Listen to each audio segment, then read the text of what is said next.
Od pewnego czasu drukarki Brother zaczęły zajmować znaczący segment naszego rynku.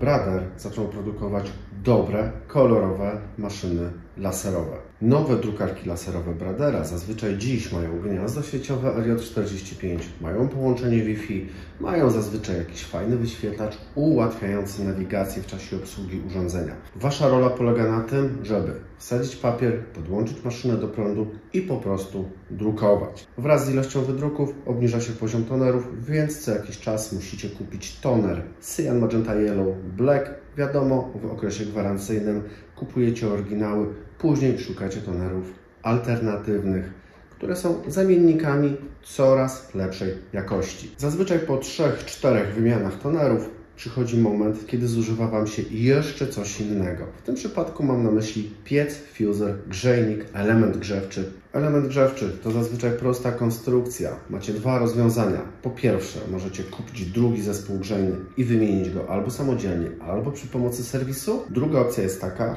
że taki zespół grzejny z powodzeniem można zregenerować, bo zużywa się w nim tylko wałek dociskowy i wałek grzejny. Te dwa produkty pokażę Wam, jak wymienić, żeby zaoszczędzić mały worek pieniędzy.